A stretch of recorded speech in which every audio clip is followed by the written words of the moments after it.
Assalamualaikum warahmatullahi wabarakatuh. Halo teman-teman semuanya, perkenalkan saya Yun Walandari, mahasiswa program studi komunikasi korporat, program Magister Ilmu Komunikasi Universitas Paramadina. Pada kesempatan kali ini, untuk memenuhi tugas ujian tengah semester, saya akan menjelaskan pandangan saya mengenai evaluasi kampanye pencegahan korupsi dengan teori offline behavior atau teori perilaku terencana, juga analisis terkait proses pembentukan identitas seseorang di media sosial menggunakan teori interaksi simbolik. Teman-teman sekalian, di Indonesia sendiri praktek korupsi sudah sangat marak terjadi. Nah, bagaimana pemerintah dalam memberikan peringatan kepada masyarakatnya untuk mencegah perilaku-perilaku negatif, yakni perilaku korupsi. Nah, kampanye pencegahan korupsi sendiri memiliki tujuan sangat penting, yakni dalam membangun kesadaran akan bahaya korupsi dan mengubah perilaku masyarakat. Dengan menggunakan teori perilaku terencana ini, kita dapat menganalisis beberapa aspek yang berpengaruh terhadap keberhasilan atau kegagalan kampanye tersebut. Teori perilaku terencana atau teori offline behavior merupakan sebuah teori yang menjelaskan bahwa perilaku seseorang ditentukan oleh 3 faktor utama, yakni sikap, norma subjektif, dan kontrol perilaku yang disarankan. Dalam konteks kampanye pencegahan korupsi, teori ini dapat digunakan untuk menganalisis faktor-faktor yang mempengaruhi penolakan terhadap korupsi. Untuk aspek yang pertama adalah attitude atau sikap. Nah, analisis attitude atau kampanye pencegahan korupsi, saya menganalisis bahwa di sini terdapat sikap positif. Kampanye pencegahan korupsi itu mendorong pembentukan sikap, yakni sikap positif terhadap pencegahan korupsi melalui penyampaian atau melalui berbagai informasi yang menyoroti keuntungan langsung dan tidak langsung dari pencegahan korupsi. Dan yang kedua nih, pada kampanye pencegahan korupsi tersebut terdapat kesesuaian nilai. Kesesuaian nilai di sini adalah kampanye pencegahan korupsi tersebut menghubungkan nilai-nilai positif. Nah, seperti adanya kejujuran, integritas, dan etika dengan pencegahan korupsi untuk membangun koneksi emosional. Nah, yang ketiga adalah relevansi pribadi. Nah, di sini kampanye pencegahan korupsi itu menunjukkan bagaimana korupsi dapat berdampak negatif pada kehidupan pribadi individu untuk meningkatkan kepentingan dan kepedulian pribadi. Kita masuk ke analisis kedua, yakni norma subjektif kampanye pencegahan korupsi. Tentunya kita harus selalu melibatkan orang di sekeliling kita untuk terlibat langsung dalam pencegahan kampanye pencegahan korupsi. Melibatkan keluarga, teman sebaya, dan kemudian adalah tokoh masyarakat. Dan yang ketiga adalah bagaimana kontrol perilaku. Analisis kontrol perilaku tentang kampanye pencegahan korupsi. Nah, yang pertama tentunya kita akan memasuki ranah pendidikan kita. Nah, bahwa pendidikan itu sangat penting. Tidak hanya pendidikan terkait teori-teori yang umum, tetapi pendidikan dan pengetahuan pemahaman terkait korupsi dan bahaya korupsi itu dapat mencegah tindak perilaku korupsi. Nah, bagaimana memberikan akses pendidikan dan pelatihan tentang pencegahan korupsi untuk meningkatkan pengetahuan dan keterampilan individu dalam melawan korupsi.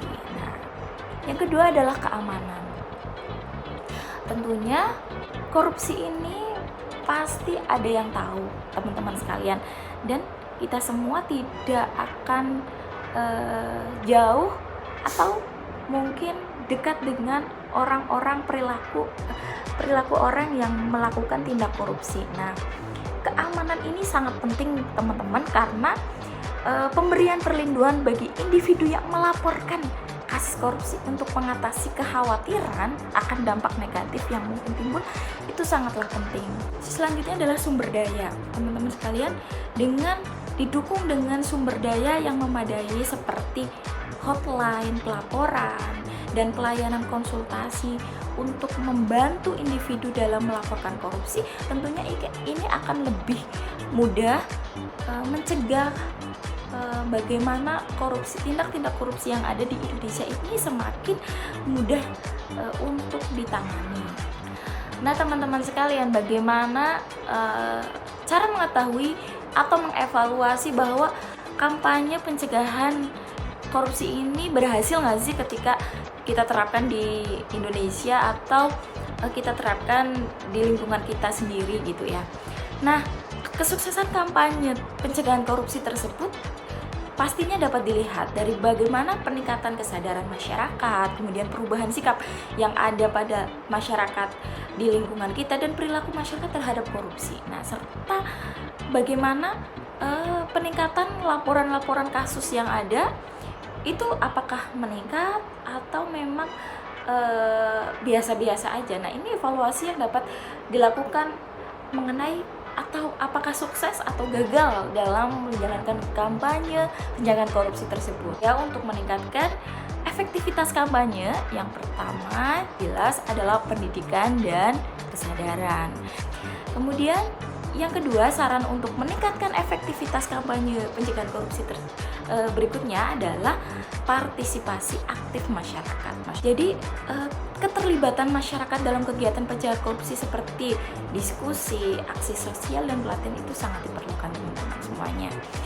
Dan yang terakhir, untuk meningkatkan efektivitas kampanyenya itu bisa melalui penguatan hukum, meningkatkan pertanggungjawaban dan efektivitas hukuman terhadap perilaku korupsi untuk menciptakan efek jera. Tidak hanya jera, tapi takut akan tindak korupsi. Nah, itu adalah penjelasan terkait evaluasi, analisis teori perilaku terencana tentang pencegahan korupsi. Nah, teman-teman sekalian, yang berikutnya adalah analisis proses pembentukan identitas seseorang di media sosial menggunakan teori interaksi simbolik. Nah, teman-teman sudah tahu ya apa itu interaksi simbolik? Interaksi simbolik adalah teori sosiologi bagaimana manusia memahami makna dari simbol sosial dan menggunakan simbol untuk membangun hubungan sosial. Nah, dalam konteks media sosial tentunya teori ini sangat penting nih teman-teman semuanya. Untuk apa? Untuk memahami bagaimana membentuk identitas diri atau konsep diri dari bagaimana mencitrakan diri di dunia maya. Nah, untuk itu kita langsung saja ke pembahasan yang pertama. Nah, 3 konsep kunci dalam teori interaksi simbolik. Yang pertama adalah looking glass self atau persepsi diri seseorang bisa diperoleh dari bagaimana orang lain memandangnya. Kemudian adalah generalist other. Nah, di sini adalah standar perilaku yang diterima secara umum dalam masyarakat. Terakhir adalah Pygmalion effect atau harapan yang diberikan kepada seseorang yang dapat mempengaruhi prestasinya secara positif. Nah, berikutnya berbicara tentang identitas di media sosial. Media sosial sendiri memungkinkan ke seseorang untuk membentuk identitas mereka, citra mereka berdasarkan bagaimana mereka ingin dilihat oleh orang lain. Nah, bagaimana hal ini dapat mempengaruhi perilaku online mereka. Nah, kemudian peran simbol dalam pembentukan identitas. Nah, tadi kan kita karena membahas terkait interaksi simbol. Yang pertama adalah profil gambar yang untuk melakukan identitas atau citra diri kita sendiri adalah memberikan kesan kuat bahwa siapa sih kita di media sosial ya. Itu profil itu sangat berpengaruh. Kemudian ada emoji. Teman-teman tahu emoji ya? Emot yang digunakan setiap hari, mungkin kita chatting WA, kita komentar di media sosial ya. Emoji cocok digunakan untuk mengekspresikan perasaan dan kepribadian seseorang. Berikutnya adalah virtual background, teman-teman.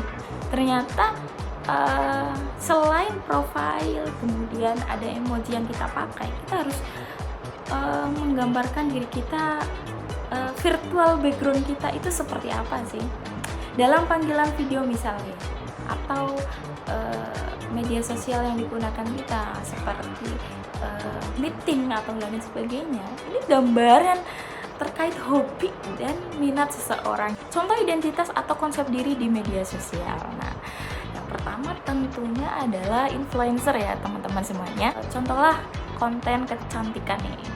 Bagaimana teman-teman bisa mencitrakan dirinya sebagai konten kecantikan, bisa mempromosikan riasan, terus rutinitas keseharian, terus riasan-riasan bagaimana merias diri ketika mau kondangan, kemudian mau rapat dan lain sebagainya. Ini bisa nih. Kemudian akun makanan teman-teman, kita bisa menunjukkan makanan-makanan yang disuka dan tempat kulinaris yang favorit. Nah, kemudian akun olahraga, dan yang nggak kalah penting nih teman-teman semuanya, traveling ya. Akun travel ini juga bisa berpengaruh untuk meningkatkan efektivitas atau citra diri, untuk meningkatkan identitas kita di media sosial. Analisis teori simbolik ini perlu dipertimbangkan konsep-konsep seperti looking glass self yang tadi sudah dijelaskan, kemudian secara umum, dan Pygmalion Effect. Nah, hasil analisis memungkinkan untuk memahami cara seseorang membentuk identitas mereka di media sosial dan bagaimana itu mempengaruhi perilaku masyarakat secara online. Nah, implikasinya apa teman-teman? Peran simbol dalam pembentukan identitas dan konsep diri. Proses pembentukan identitas di media sosial mempengaruhi kehidupan offline seseorang, namun tantangan dan manfaatnya dapat diatasi dengan pemahaman dan penggunaan yang tepat. Nah, kesimpulannya, pada peran teori interaksi simbolik dalam pembentukan identitas di media sosial, bahwa seperti dikatakan George Herbert Mead atau bapak teori interaksi simbolik, bahwa orang tidak lahir sebagai individu dengan identitas, tapi identitas diperoleh melalui interaksi dengan orang lain. Nah, teori interaksi simbolik dan konsep-konsep kuncinya membantu memahami cara seseorang membentuk identitas dan konsep diri mereka di media sosial melalui simbol-simbol yang digunakan. Nah, sekian penjelasan saya pada kesempatan kali ini. Semoga ilmu yang saya tularkan dan analisis serta evaluasi yang saya tularkan kepada teman-teman semuanya bermanfaat. Terima kasih, sampai berjumpa di lain waktu. Wassalamualaikum warahmatullahi wabarakatuh.